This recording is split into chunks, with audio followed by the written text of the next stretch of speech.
Yes, welcome to the No Stay Project live from the fortified compound here in Mesa, Arizona. Glad to be with you here, as always, every Saturday from 6 to 7 Eastern Standard Time. I think I got that right. Uh, I know I messed up on the last Wednesday show. I think I wound up making appointments and thinking it was still summertime because Arizona doesn't change. But I think I got it right this time.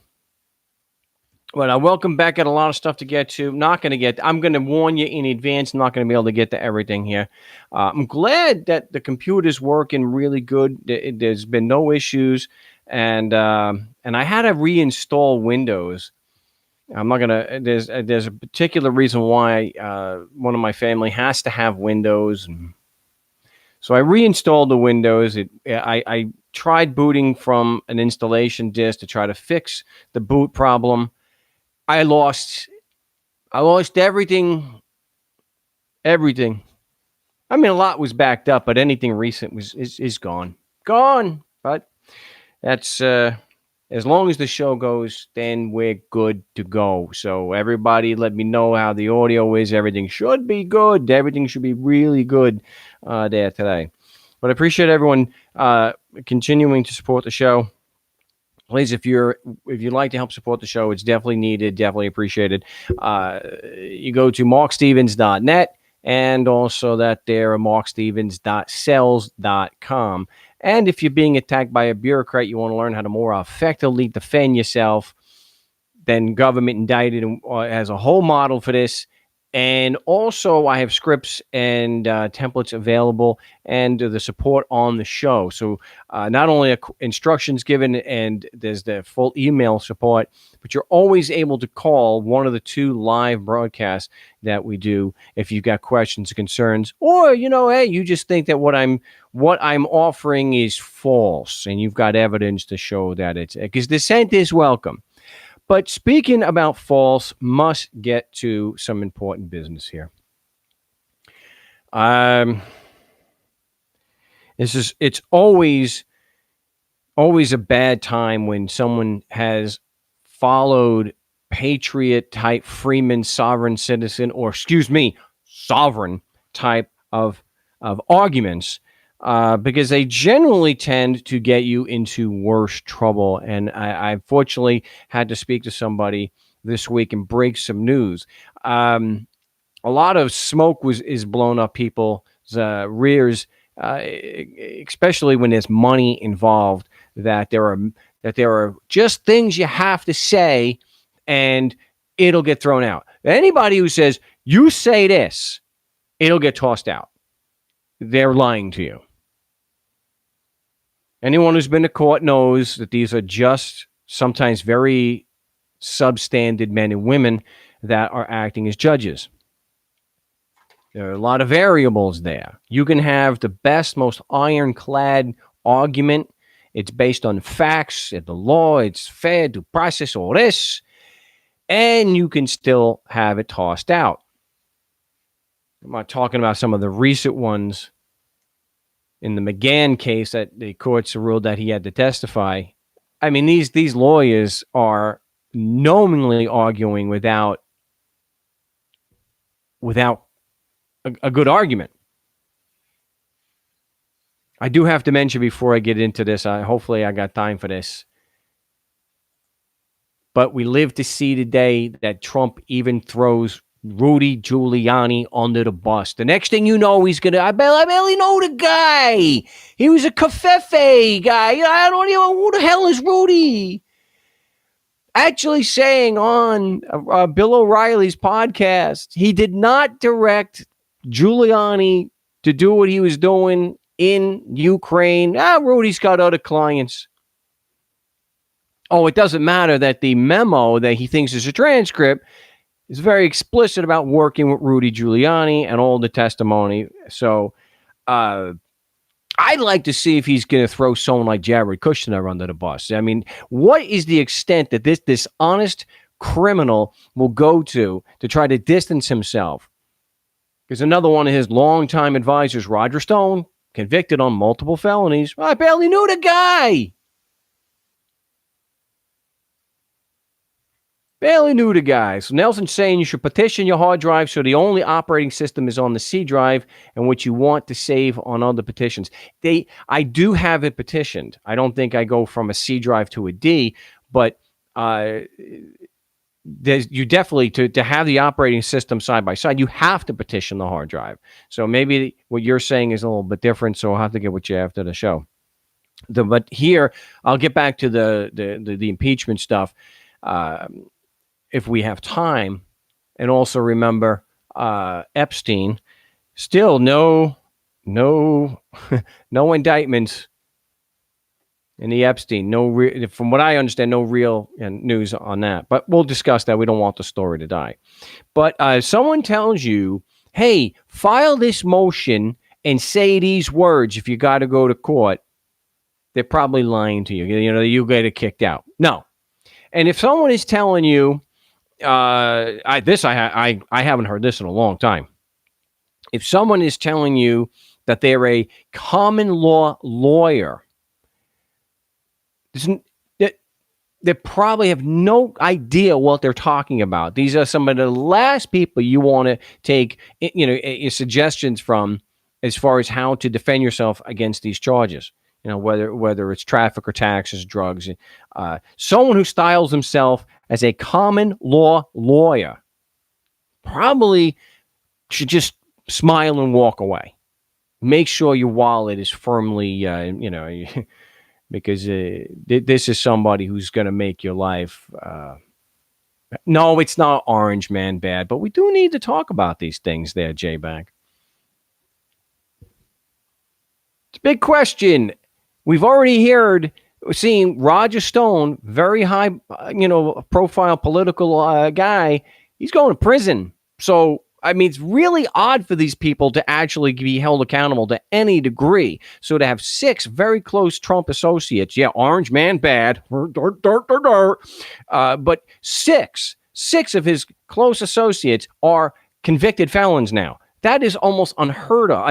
This is something we haven't seen since the mid-'70s with Nixon. These people typically are not held accountable. So it's important that we talk about this. So getting back to this, there's another thing that some of these common law lawyers seem to say, and I haven't heard this again in a while, that court operates where you either fight it on paper, through like motions, memorandums, or you go in person, but not both. If you are, I've said this 1,000 times, I'll say it again. So for all those people who, here's some legal advice. And I am not a lawyer. Was never a lawyer, never a part of a bar association. Brace yourselves here. I'm going to give some honest to goodness, garden variety, basic legal advice. And I'm not a member of a bar. Not a lawyer. And I'm not doing this show under the direction of a lawyer. I'm trying to be as straightforward as I can. If you've got a court date, whether you agree with it or not, you have to go or it will escalate. So make all your court dates, again, whether you think the system is valid or not, until there is a motion to quash that's been granted or the judge takes it off the docket, you got to go. I'm not saying that the process is legitimate. I'm not saying that it's fair. I'm saying is you will have an escalation. And if you were OR'd or you were out on bail, guess what? When they get you, if there's a warrant, you're going to sit in jail pending trial.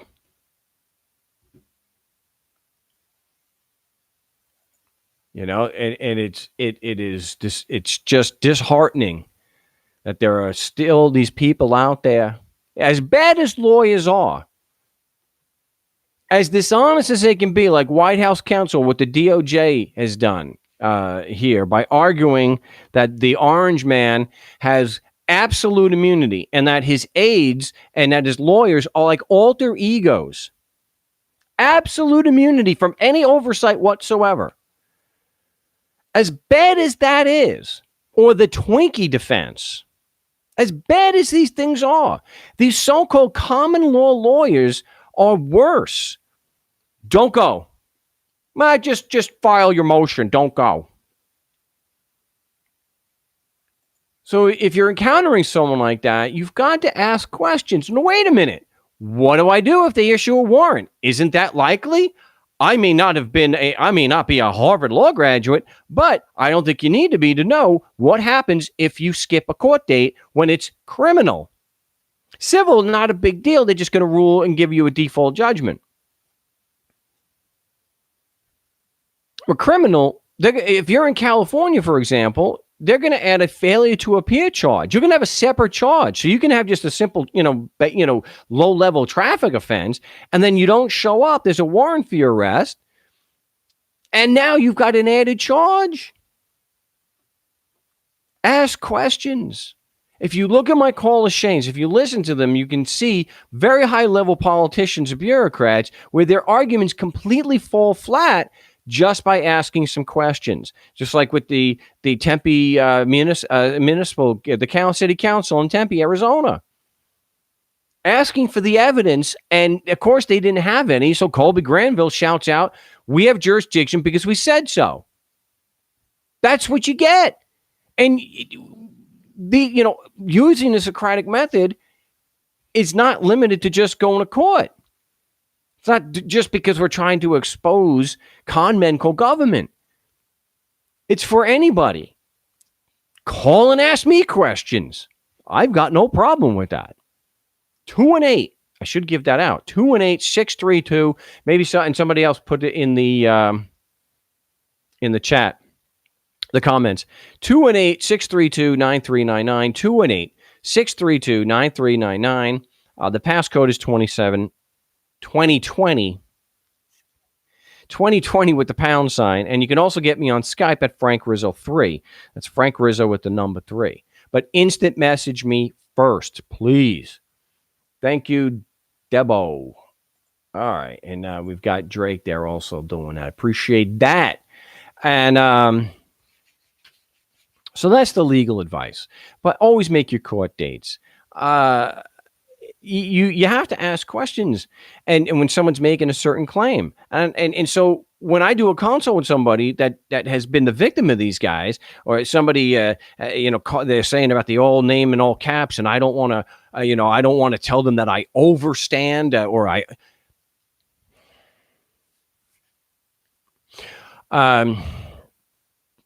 wow, yeah, the overstand thing, you're talking to a live one. So we have to be inquisitive. We have to be skeptics. Somebody and what do they say? The road to hell is paved with good intentions. So they may not be deliberately trying to mislead you, but that doesn't matter if the end result is that you get in further trouble and that it compounds the problem and there's a warrant and you could sit in jail because you gave them evidence that you're a flight risk. And that you're not going to appear voluntary, on your own. I shouldn't say voluntary, but you're not going to appear. So they're going to hold you for 6, 8, 10, 12 months, whatever it takes to get you to trial. And you've given them the facts. So don't take these. I hope, I know it's going to still happen. I'm going to get a call. I'm still going to get calls and do consults with people that have been misled this way, and it's cost them dearly. So, but maybe there'll be a few less people that are listening right now. So yeah, I better question them. Better question them. Just like the name in all caps, where your corporation, everything's being sold on the stock market. There'll be a paper trail. Yeah, but look at the paper they're using. Okay, that's simple. It could just be a matter of money.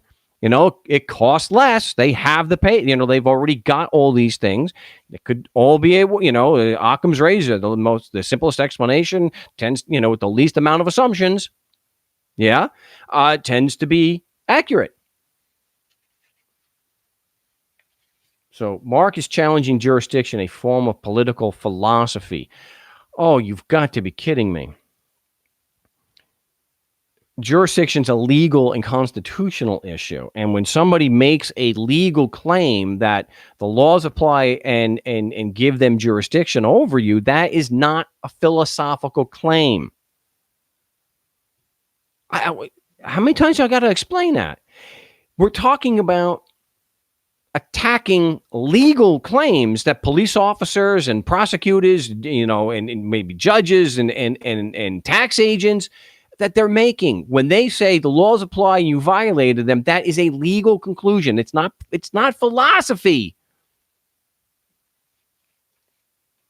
Well, whether the laws apply is a matter of philosophy. No, you're talking about a literal piece of paper, a literal written instrument that somebody is saying applies to you or me and creates an obligation. That's not theoretical. To me, that is one of the stupidest lines you can hear regarding how I do things. There is nothing philosophical about it. Nothing. And I have no problem discussing philosophy. But that's not what's going on here. That's why I have the ancient alien guys, philosophy, or the screaming autistic one where, philosophy. No, it is not. What we're doing is challenging a police officer or a tax agent's legal claim. That's it. I have yet, when I talk to one of these prosecutors or Scott Bales, Supreme Court Chief Justice here in Arizona, I don't think he is anymore, but I think he's still on the court. He didn't turn around when I said, well, what facts do you have to support your claim that just because I'm physically in Arizona that your Constitution applies? He didn't say, dude, that's philosophy. No, he tried to, after he initially got a chuckle out of the question, he said, well, the other people that we prosecute and put in prison, as if that somehow proves and is not just a non sequitur, one has nothing to do with the other. So please do everyone a favor, especially yourself. Don't take these claims on how to defend yourself at face value, whether it's from me, whether it's from a member of a bar, a bureaucrat, or one of these self-proclaimed common law lawyers.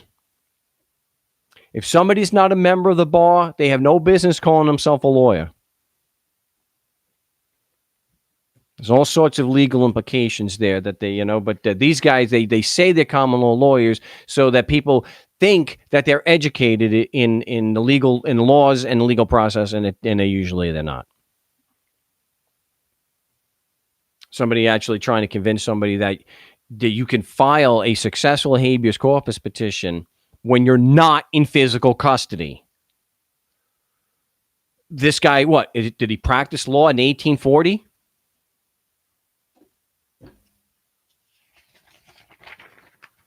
Doesn't work that way. So that's enough on that. Hopefully, our callers are still there. We've got somebody from Idaho. At least that's we have area code 208. You're live on the No State Project. What's your name? Where you calling from?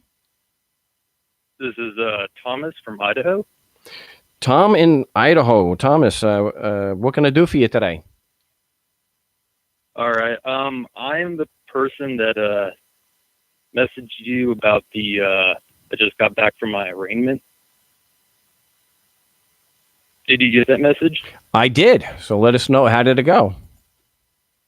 I did. I challenged jurisdiction. Asked if I was presumed innocent of every element of the charge, and he basically was avoiding answering. He was just like, I don't understand, and then made the plea for me. He actually wait. He said, wait, hold on. Huh? He said, when you asked if you were presumed innocent, he said, I don't understand. No, not on that. He agreed with that. Oh, okay. All right. I didn't hear that part. Okay. So what part didn't he understand? Okay. It was the was challenging jurisdiction. It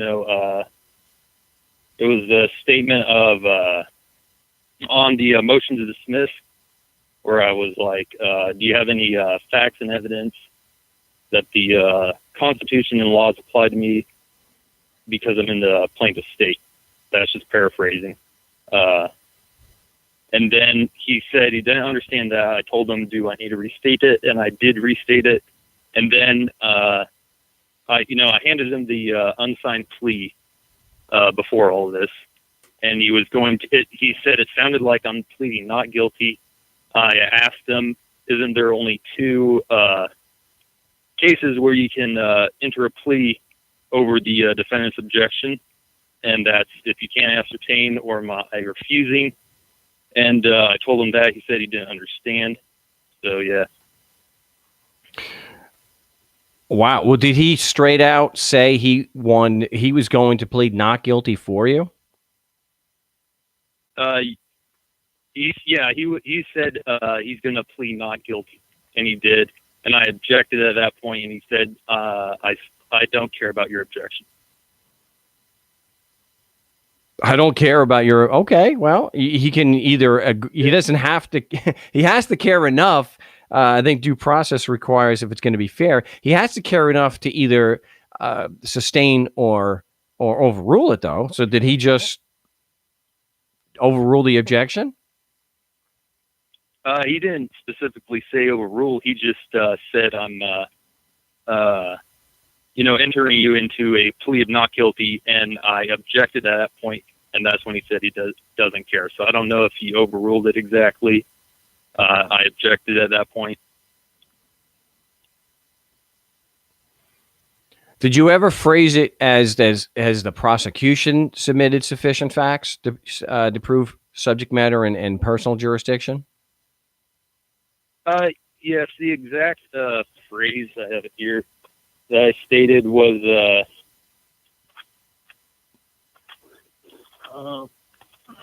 I stated this. It was, my intention is to plead guilty. I already handed him the unsigned copy of the plea.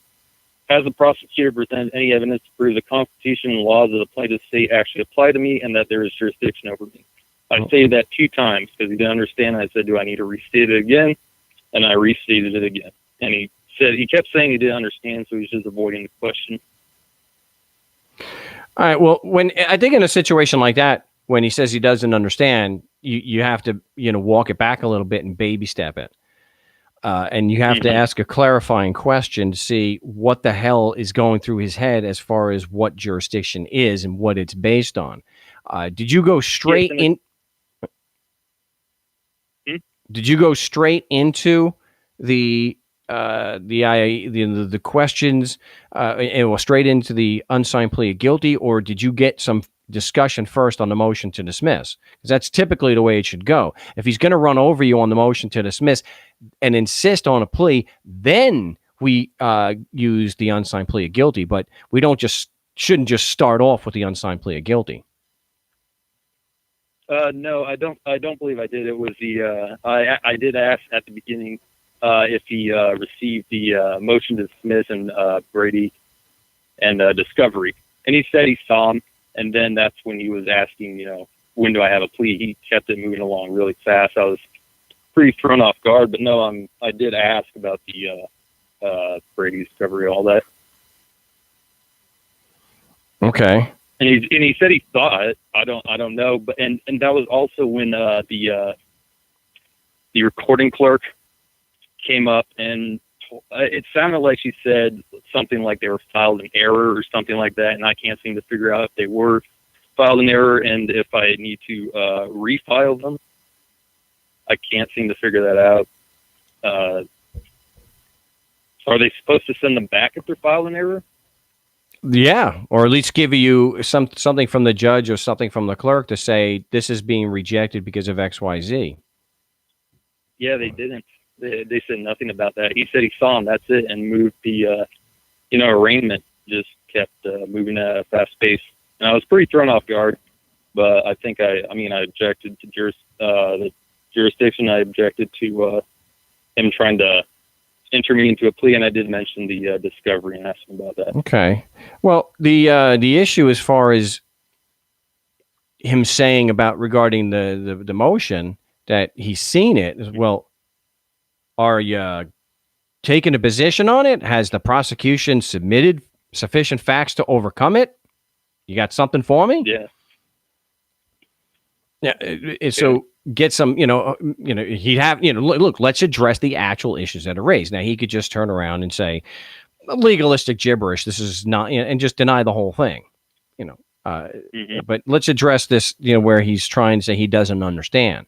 So we walk it back a bit and say, well, are you acting under the presumption that jurisdiction has been proven, personal and subject matter? And he may say, well, yes, of course. Well, is that based on the prosecution's evidence, or are you because you say so? What facts led you to believe that? And he may turn around and say, you're physically here. So now you can have okay, so let me see if I understand. The claim of jurisdiction is that if I'm physically in Idaho, then your laws apply. You're okay. Oh, okay. All right. I understand now. Well, does the prosecution have, I don't see any evidence in the record to prove that. Does the prosecution have evidence on the record that would show that just because I'm physically in Idaho, your Constitution applies? Now, if he says he doesn't understand, now at least you've got, well, okay, well, you are, he's just lying at that, but he doesn't understand. It's a way to avoid the question. I don't understand what you're saying. It's gibberish. In fact, Tom, I got so tired of the standard line of legalistic gibberish and nonsense and incomprehensible. I got so tired of hearing that in tax cases, for example, that we tried to bring in, if we could get a hearing, we tried to bring in a high school teacher of English as an expert and we've done it where they at least signed a statement in their capacity as an expert in the English language and saying this is proper college level English. If you don't understand it, you're not literate in the English language or you're lying. It's a way to avoid the issue. I don't understand. I don't know. I don't understand. It's just like, Trump. Rudy, you're going to have to ask him. It's just like when he was asked on the plane, did you know about or did you direct Michael Cohen to pay off Stormy Daniels? Oh, you'll have to talk to Mike about that. They don't know anything. It's like the IRS. They don't even know what the right department is. They're lying to you. And so here's the same thing. I don't understand. A phone call. You understand. You just don't want to address it. Because they don't want to come out and say, the prosecution's got a free pass on that in this court. Mm-hmm. Okay. I do have just a couple more questions, and I'll let you go. Sure. So about the Brady discovery, because I can't tell whether they've, accepted it or, rejected it. Do I still file with that in consideration a motion to change the judge, or do I? Well, did you send a copy of the motion and the discovery request? Did you send a copy to the police officer or to a prosecutor if there is one?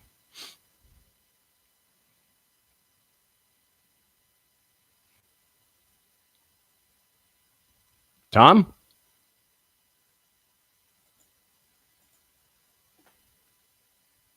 We lost Tom. I can see it. We lost Tom there. So that is not fortunate. Hopefully he can give us. No, Stuart, it's not a tech issue. His call dropped off.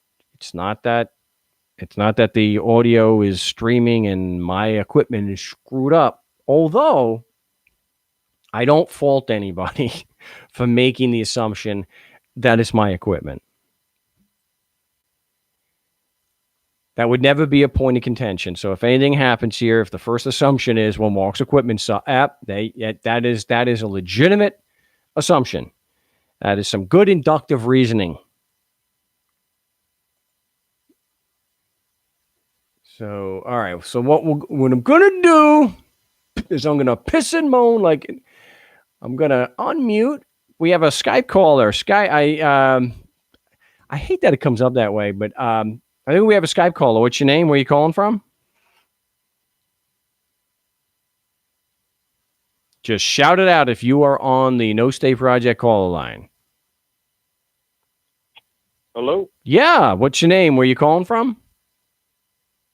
my name's Paul. I'm from Ontario, Canada. Ontario, Canada. I'm sorry. What was your name again? It's Paul. Cole? Paul. Paul. Gee, I Are get you for having a not. hard time hearing me? No, well, I'm going to turn up the volume on my phones, so maybe that's why. Okay, so Paul in Ontario, what do you got going for us today? Okay, so I got a simple seatbelt ticket here. It's kind of funny. I was parked at a stoplight in a commercial truck, waiting for my green light, and I took my seatbelt off to reach for a bottle of water, and the unmarked cop car was at the same intersection, and he saw me take off the seatbelt, and he gave me a ticket.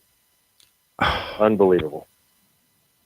Unbelievable. Anyway, I explained it to him. He said, I don't give a shit. You're getting the ticket. Too bad. Okay. All right. Anyway. Wow. So anyway, I ordered your motion. I read through it.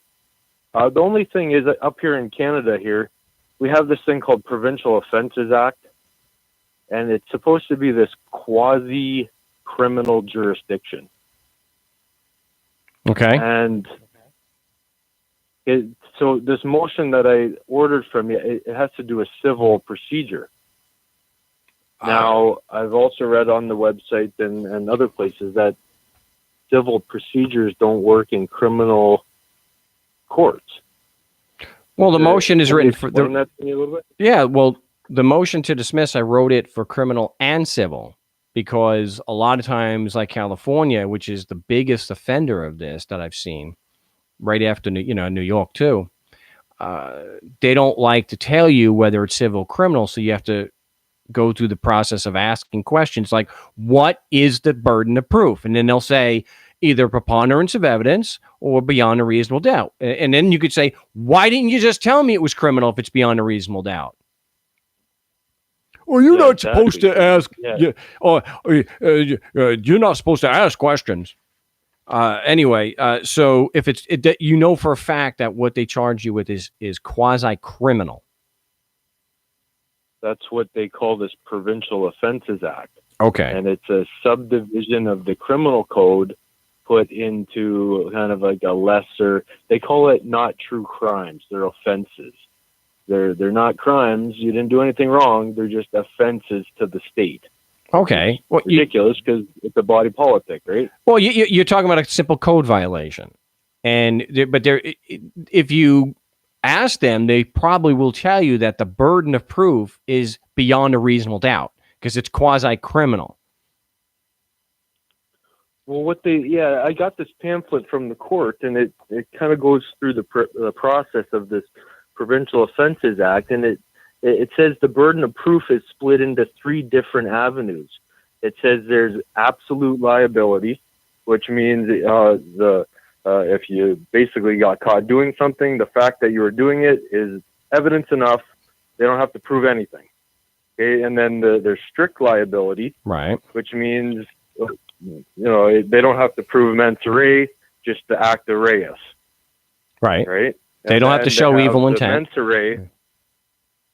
I'm sorry. You used the Latin phrase of it, and I was using the English. They don't have to show evil intent, just that you did it. Yeah, exactly. And what was the third one? So I guess the third is mens rea. So the evil intent. There's three forms. They have to prove the evil intent, mens rea, for true criminal, processes, true crimes. Yeah. But just offenses, they've taken the burden of proof away from the prosecutor and put it on to the defendant. Back from a case in the 70s, I did some legal research about it, and this Fisheries Act, the judge determined because this company had some lobsters that were too small. their fishery department that they were shipping out. They didn't know that the lobsters were too small, and they got caught with these lobsters that were too small. And so the fisheries company went to the court and said, hey, we didn't even know about this. And so the judge made like a determining process to say that, oh, now it's not about evil intent, it's about strict liability, which takes the burden of proof off of the prosecutor and places it on the defendant. I don't think strict liability is working that way. They have a prima facie burden that they have to initially meet in order to bind you over for trial. But strict liability is saying that they don't have to prove evil intent. They don't have a mens rea. They just have to prove that you violated the code. And whether you did it out of ignorance is not an excuse. They don't give a damn. They don't care. I mean, that's the mens rea with the real crimes. That is what hinges on, where you didn't know. It's common for politicians to use that. Well, I didn't know. Strict liability is we don't care. The statute applies because of X, Y, Z. You violated it. Doesn't matter if you can't claim ignorance of this. So that's not where the first one is. What you're saying is where they're shifting the burden. That may or may not be true. I'd have to look know a little bit more about it. But even if they are shifting the burden, as long as we can show that they haven't, that there really shouldn't be a presumption of correctness here because they have not met their prima facie burden, that we can still defend ourselves that way. So even if they are falsely shifting the burden to us, I mean, I've had IRS stuff tossed out, and they are insisting that they were presumed correct. You just point out, but by your own admission, I have no idea. That is not meeting your prima facie burden. So I think with any one of these... What's the prima facie burden of proof that they have to, like there's, I have their page right here. They say it's strict liability offenses. The prosecutor must prove beyond a reasonable doubt that you committed the act with which you are charged. Like absolute liability offenses, the prosecutor does not have to prove any mental element. However, unlike in absolute liability offenses, you may raise a defense by proving on a balance of probabilities that you took all reasonable steps to avoid the particular act, or that you reasonably believed in a mistaken set of facts, which, if true, would render the act innocent. Well, here, remember, the act is only wrong because of the rule, the code, right? Right. Now, but that doesn't even apply to us. Well, the facts show that. So, but as far as our, a defense that I would do in that situation is to address the lack of evidence to show that they apply in the first place, because that is an assumption. I've had them admit it. That all they're doing is an assuming. So the prima facie burden of proof is all an assumption? Like they can't prove the assumption that the evidence even is viable? They have, the prima facie applies to the facts that are supporting the conclusion. The conclusion is the laws apply and you violated them. That's the legal, that's the conclusion. Do the facts actually support that? So you have because we're looking at prima facie showing personal and subject matter jurisdiction. They're both based on the same thing. If you're the same claim, if you're physically in Canada, then the laws apply. Now, remember, I have an interview with Robert Diab, who is a PhD, a doctorate of law. He's not a lawyer in the strict sense. He's not a member of the bar, but he does have a doctorate in Canadian law. The man knows what he's talking about Canadian law. And if you watch that interview, I did cut out some of the meat of it. And he admits that the application of Canadian law, like everywhere, is not based on evidence or argument. It is literally a blunt assertion of power. That's a direct quote. And he's right. He's absolutely right when he says that. He sounds like an anarchist, right? So we know that your physical location in Canada is not sufficient evidence to show that the laws apply. So the first part of their claim is an assumption, and that's not enough to support a prima facie showing, because you have to the question is there any chance that if we take as true your physical location in Canada, is there any chance that that is proving that a written instrument called the Constitution applies to you? Just that single fact on its own, which is all they're using against you, is that sufficient to show that the laws apply and create an obligation? I think it's. I don't think it's not even close. I don't think so either. I as free people on Earth, not under any kind of statutory legislation and all that, absolutely. But what about the citizen then? Do we have to stop being a citizen? Because the citizen, like I guess the 14th Amendment citizen in the States, it's kind of like the Canadian citizen here. If the citizen has to obey the laws because it's a fiction of the law itself, right? No, because so if you're claiming to be that citizen, then you have to listen to the rules. If there were citizens, but if we revoke citizenship. Well, I don't think there's anything to revoke, and I'll explain it. And this always bears repeating. This is why I'm so confident when I challenge them, and why they rarely say you're a citizen. I had a public defender say that to me. Aren't you a citizen? I said, I don't see any evidence to prove that. Do you? Stop making legal claims. Well, you have a birth certificate, don't you? But does the birth certificate, and I do. You do? I have a. I do have something there. I got something there. Sisters of Charity Hospital in Buffalo. This is a certificate of live birth. I was born at 11:35 a.m. in room 224. I was 7 pounds 2 ounces, and I was 20 inches long. Long baby. I think I did. I think I was. That was not a good size considering I was a whole 7 days late. I probably would have been under 6 pounds or under 7 pounds. Anyway, does the birth certificate, the fact that I was born in a hospital in Buffalo, New York, actually Cheektowaga, does that prove, because we're going back to physical location, right? Just like with you. Does that prove that the Constitution applies and creates obligations? Not without consent. Well, let me break this down the way I usually do.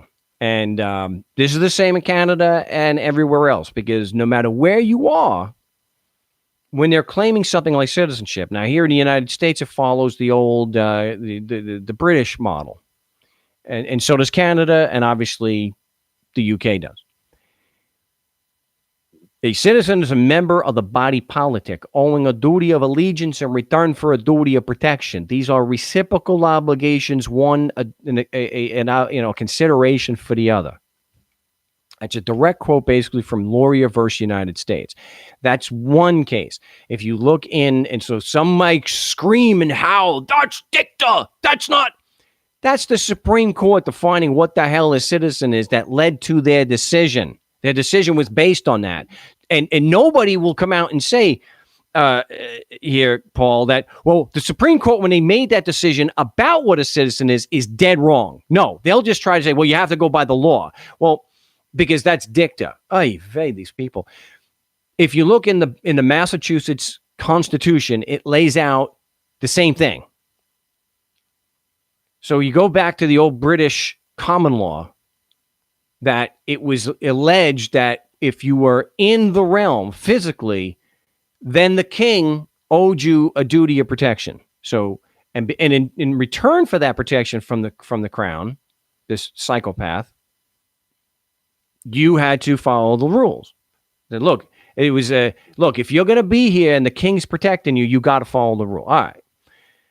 The problem is they're just men and women forcing us to pay them. So those are the facts we have to apply to this definition. Yeah, that's like the Vatican declaring over the whole world that they owned it back in 1666, right, with the Pescavay Trust. No, that's where it originated from. No, but because they're just men and women forcing us to give the money, no duties of allegiance and protection could be created. And because the duties of allegiance and protection are not created, there are no citizens or a body politic to begin with. They're just pretending as if it is. That's why I say it's easy to understand if you just look at them as a private corporation and not a municipal corporation or body politic or a political corporation.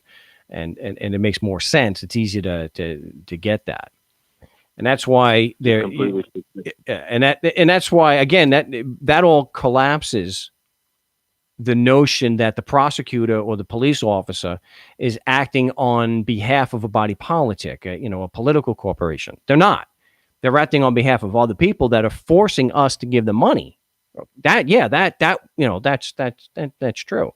And so they have this idea that just if they'll tell you, look, they'll even ask, if when it comes up in court, they will tell you what the prima facie burden is, that you're physically here. Dude, you're here. And they're alleging that you committed this crime here. Right. Well, they're going to say, oh, well, you gave us your driver's license and you have that all capital letters name on your driver's license, and the address gives us jurisdiction. You're resident. You're resident, so we own you. Well, they might say that. Well, let's take this one step at a time. The driver's license is compulsory, right? That's what that happened to me. They beat me up on the side of the road. They maced me. They tried to break my arm and like the whole deal because I didn't give them my driver's license. On this stop or a seatbelt? No, this was years ago. I actually turned around and sued them. There's a professional standards division. It's part of the RCMP up here. They looked into the case and ended up settling out of court. They gave me a whole bunch of money because they violated so many rights and it was all caught on camera. It was nasty, but wow, that's kind of how it started for me. Fighting the man here. Well, I'm sorry to hear that. Just one more question. I don't want to take up your whole time. Just one more question. Okay, so the unfair trial issue, how the judge is, the state and the prosecutor is the state. The prosecutor is a municipal corporation, right? They're the prosecutor? An agent. Yeah, the prosecutor's an agent for the municipal corporation. That's his allegation, yes. Right. So when I asked the judge, who do you represent, he's going to say the state or Ontario, right? Presumably, yeah. Then how do I prove that the prosecutor's the state as well if he's claiming to be just a municipal corporation? Well, the way I do it, and we generally don't get into this because we typically don't have the time, is just, of course, asking questions. And so you can ask them, well, can I get a fair trial if there's a conflict of interest? And they'll say no. No, of course not. Sometimes they get defensive and say, are you saying that there is a conflict of interest? So I need a little more information before I can argue that. And so so once they say that you can't get a fair trial if there's a conflict of interest, then you ask him, well, who do you represent here? And if they say, well, if they're honest and they say, well, I represent, let's say the city of Toronto or the state of Ontario, aren't you representing the same entity as the prosecution, who's also representing, and it says right here, they're representing the state, the province of Ontario. And that's where things typically go off the rails. Aren't they going to argue that they're not the state, they're just the municipal corporation, like the town itself? I don't think that a human being is going to, even a crown prosecutor is going to argue that. So I actually have a good example of this when you're dealing with somebody where it's the crown, because typically what you'll have there is that, and Vin James in London went through this with somebody, and he, just through asking the questions, it came out that the woman who was doing the hearing admitted to representing the crown, just like the prosecutor. So that's more likely the language that you're going to hear there, that they're representing the crown. And so, but she knew she was in trouble here. So she started, arguing, well, not arguing, but disagreeing with him that she's independent of the crown. So he's, well, look, how are you representing the crown and independent at the same time? Right. So, that's just more reason to piss on my argument, for even bringing it up. But the fact remains, we're using their own statements against them. So if somebody has a problem with that, take it up with them. We hear, Vin, and you could do the same thing if you had the time. You can also bring out through your questions these contradictions. I am independent of the crown. Didn't you just say that you represent them? It's just like when the IRS says, well, we're an independent part. You work for the IRS, right? Yes. Isn't the IRS bringing the claim? Yeah, but I'm independent. Oh, so you're independent, just like the catcher is in a baseball game. He's independent of the left fielder because, they're actually, I think the better metaphor is the football one, that the defensive line, the defense is somehow independent from the offense because they're not on the field at the same time. You're working for the same team. And that's where you get the problem with, that's why a conflict of interest is a problem. You're working on the same team, which, I wish we had more time too. I do have to get to, I'm going to try to squeeze in one more call. Can you call next? Can you call in on Saturday? Yeah, I will for sure. My case is up in a couple weeks, so I'm going to be bugging you. Thank you very much for your time. You're very welcome. Appreciate the call. Paul up there in Ontario. We're going to try to get one more call in. He's been on the big show before. We got Gerard in Austin. Welcome back to the show. What's going on, Mark? How you doing, brother? Hey, I'm doing well, Paisan. How you doing? Man, I really, after using your paperwork, after using your motions and doing some online research, man, I finally got them people to dismiss my surcharges. I got them to dismiss all the court cases, and all because of your paperwork. I really didn't even have to go into court because really your paperwork is the courtroom, because they have to prove on the record that the laws apply to you. They have to prove on record, which they would never be able to prove. So I really didn't even have to go into no courtroom because they had 10 to 30 business days to prove jurisdiction, which they never have, especially with your paperwork. People that are out there listening, trust this man. This stuff works. His paperwork is legit. I got my surcharges thrown out in Austin. I got my cases dismissed in Austin. Everything is legit. I didn't even have to go to court, man. Thank you so much, Mark. Prego, Paisan. I appreciate that, but I'm going to have to disagree with you on a point, okay? So just bear with me. Mm-hmm. I appreciate what you said, but trust this man? No. You shouldn't trust me. Look at the evidence. So now, I am really far behind on my success stories. So I would really appreciate to be able to put that in to a video with 5, maybe 7 success stories. And so if you could send me that, I'd really appreciate that. And also include train wrecks in there so that I'm giving as much context as I can. And I don't want to lead anyone to believe that just because you file the paperwork, you're going to have it tossed out. So I think it's great that you have this tossed out. I really appreciate the call and you letting us know. But trust the evidence. Don't trust necessarily the man. Right. I mean, yeah, I should have meant it in that way. But however, when you go into the courtroom, you're technically giving them jurisdiction. So by you posting your paperwork, they have to prove that they have jurisdiction for you to come in there anyway. The judge is really disqualified under 28 U.S.C. 455. I recommend people look that up. The judge is disqualified because there's a conflict of interest. And that's under one of the statutes and codes that I researched just going through your paperwork and stuff like that led me to a lot of statutes and codes of criminal procedure that the judge that cannot do when it comes to court proceedings. Both parties have to be in proper standing in order for there to be a proper court case. We all know that there's only one court. That's the Article 3 court. That's in New York City. These municipal courts are basically Article 1 tribunals. Well, wait. Those aren't even real judges. Go ahead, bro. But Gerard, we're going off the rails just a bit. Remember, Section 450. Sorry, man. It's okay. I'm just excited about you. I'm just excited, man. I got everything, Hey, I think it's great that you got this stuff tossed out and the surcharges. I can't wait to see the information. But let's stick to what we can prove. And Section 455 is title. What you're talking about is Title 28 of the United States Code. It only applies to federal judges. So if there appears, to be a bias where a fair trial is not possible, Section 455, which you have to file by affidavit, you have to have your facts in an affidavit. Yes, that is what you need to do. The only court that I'm aware of. The tax court is not an Article 3 court. That is absolutely 100% an Article 1 court. That is a legislative court. Right. When we are going to file a motion to dismiss the judge, if it's a state court, we're going to have to use the state rules, not Section 455. And you're right. The thing is, the prosecution, just to be precise in our language, the prosecution has the burden of proving jurisdiction, not the judge. The judge's job is to ensure that they have met their burden.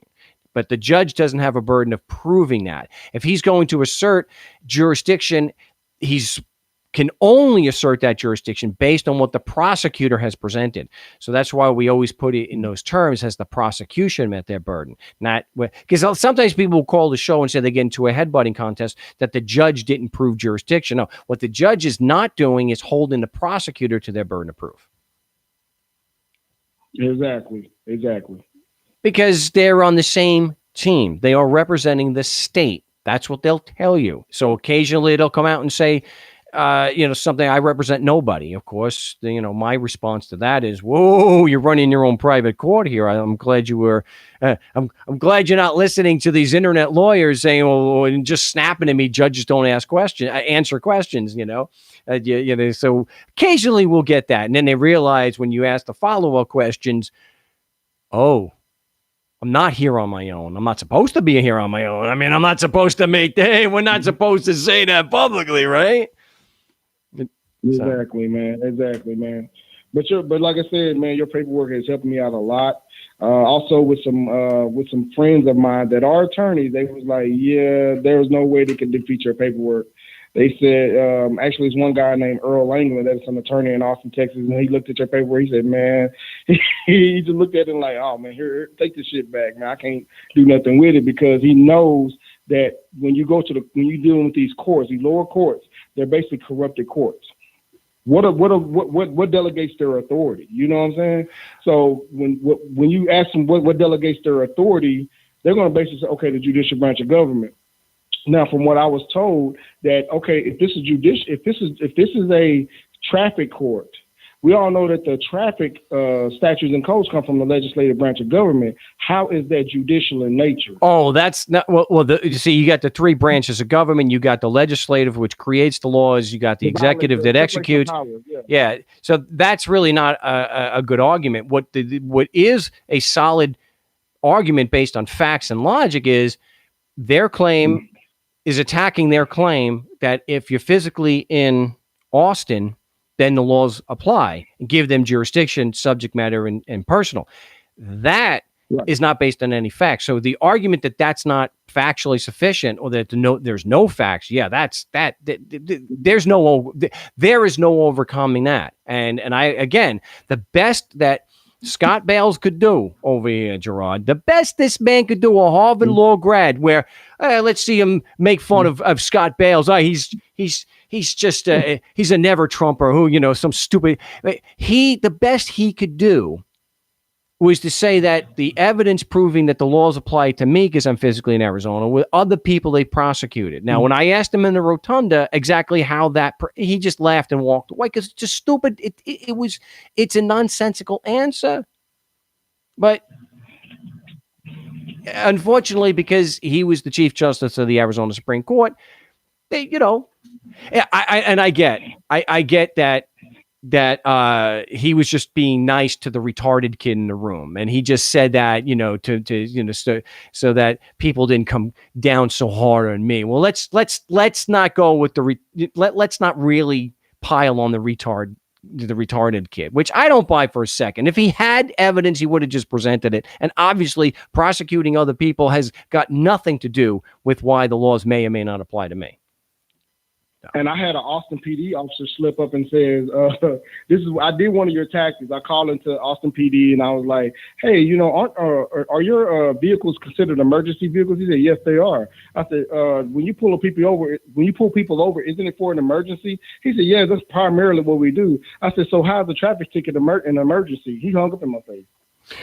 So, I'm like, these guys, man. I will say that's not something that I would use. I would prefer to say, like I did like an idiot, walking into the police department and getting their claim out. And so you believe your laws apply just because I'm physically here in Arizona? Yep.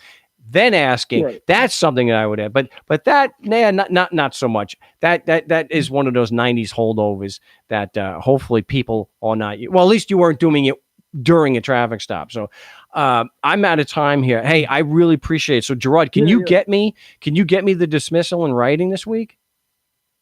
Got you. And I'm gonna do my surcharges as well. Oh yeah. I would definitely like to see that. And I promise everybody by next week I will have, with Gerard's most recent success story, I will have a video with all the other ones from the summer and up to this point, and I'll get them all in one video. And we will have some train wrecks, of course, because it's not a walk in the park. All right, Mark. Thank you so much, man. And I will have those by tomorrow, man. I'm gonna go online to TXDPS and get all my information off, and I'm gonna email it to you. Sounds great. Your email in the description. Yep. Yeah. Well, it's markstevens@mail.com, or you can just email me through the website, markstevens.net. Okay. Cool. I'll get it to you tomorrow. Right. Appreciate the call. Gerard in Austin, Texas. So, hey, always good to hear that. I did have two things that I got to get to real quick, and I thank Robert for providing some of these links. Usually I make almost every show I'm able to have one of these. Court tosses 82 pounds of marijuana after deputy fails to even pretend his traffic stop was anything but pretextual. It says, hot damn. This is on techdirt.com. TechDirt saying, hot damn, a proper application of the Supreme Court's Rodriguez decision via the fourthamendment.com. The Rodriguez decision, while ultimately not helpful to Denny Rodriguez, put a small damper on pretextual traffic stops. This isn't to say cops cannot engage in pretextual stops. They can. They can imagine almost any violation of traffic laws to initiate a stop and then angle for a consensual vehicle search after that. Yeah, so they can lie as a pretext. That's why a common one is an illegal lane change. They love this one. If they say illegal lane change, you know this son of a bitch is fishing. The Supreme Court ruling said a traffic stop ends when the objective ends. If someone is speeding, the issuance of a warning or citation ends the stop. No waiting around for a drug dog, no endless pestering of the driver in hopes of getting a peek in the trunk. We have to still go through this in 2019. It also made it clear a Fourth Amendment violation is a Fourth Amendment violation, no matter how short the interval between the end of the stop and the arrival of the drug dog or the permission to perform the search. So I want to just read right from the decision. Deputy O'Hare initiated a conversation with Salcido and asked about his travel plans. Salcido explained he was driving back from California after visiting his girlfriend. Salcido further explained his home was New York City, and he and the passenger, who Salcido identified as his cousin, were traveling together. Deputy O'Hare repeatedly thumbed through the rental car agreement in response to Salcido's questioning about the reason for the stop. Deputy O'Hare said there was no reason for Salcido to be driving in the fast lane. The conversation continued while Deputy O'Hare again quickly and repeatedly flipped through the rental car agreement. Salcido stated he initially flew from New York to Florida and then flew from Florida to California. Salcido and his cousin rented a car in California to drive back to New York City. It appeared, based on the body camera footage, that Deputy O'Hare put forth no effort to process the traffic infraction. Within 7 minutes of Salcido being pulled over, another patrol car arrived and Deputy O'Hare exited his car to speak with Deputy Lentz. Salcido remained in the front seat of Deputy O'Hare's car. Deputy O'Hare's body camera leaves no doubt that he was quite disappointed to learn a drug dog was not available. Somewhat undeterred, Deputy O'Hare decided to start questioning the vehicle's passenger. So, jumping forward in the decision, Deputy O'Hare admitted that it was his intention to investigate issues other than the traffic infraction. He based this view on the fact that it was a rental vehicle, the 3 phones, luggage in the backseat, and it becoming a third-party rental. Deputy O'Hare explained generating traffic citations required entering information into the computer in response to whether he had ever entered Salcedo's information into the computer. Deputy O'Hare said, no, I never entered the information into a traffic citation. So thank goodness the judge did the right thing and tossed it out.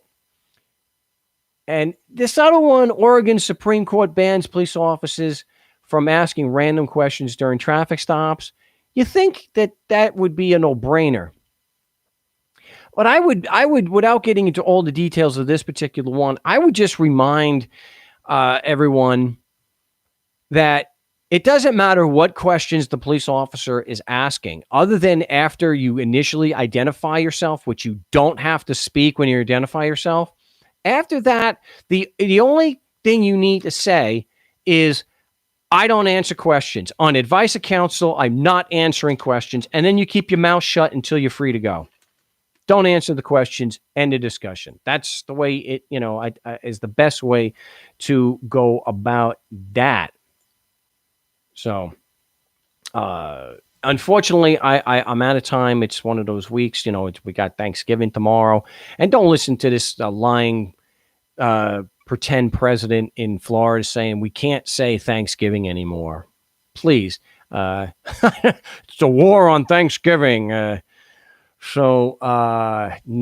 But I will be live on the Saturday show. Again, like I mentioned earlier, there is no new news, nothing new regarding Epstein. Giselle Maxwell, as far as I know, has not been found and arrested. And none of the co-conspirators that were granted blanket immunity by Alexander Acosta have been named or not named, let alone be news about an investigation into that. So we will see if anything does happen over there. But if you disagree with anything I said here on the show, call the show. Dissent is always welcome. If you think the laws apply just because someone says so and has a gun, I got to go ahead and disagree with that. I still, we had a nice vacation from this crap. But unfortunately, it came back. Things don't apply just because someone says so. And just because they point a gun at you and are willing to put you in jail, that may get you to change your behavior.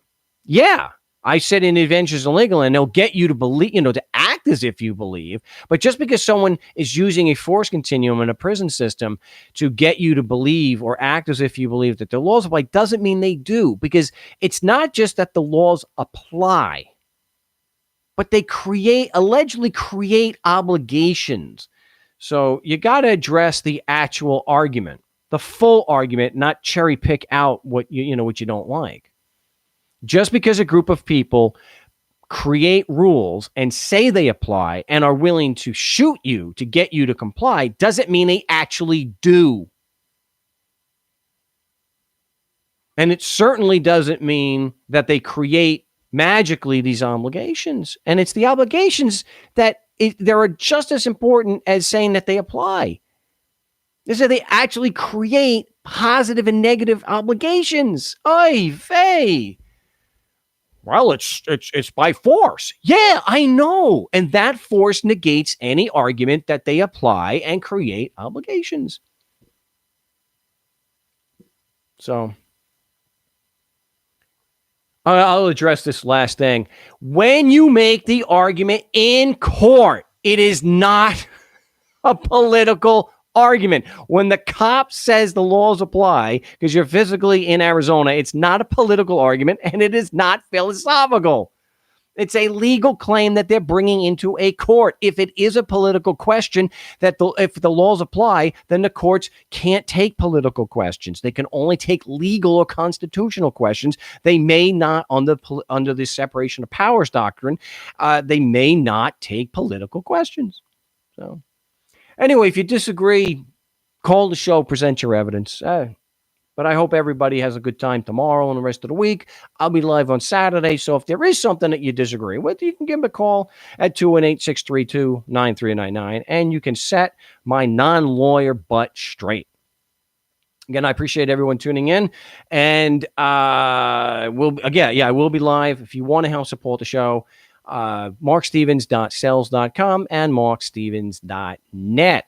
And so till next week on Saturday. No, it's still this week. Till Saturday when we're live again. Salud.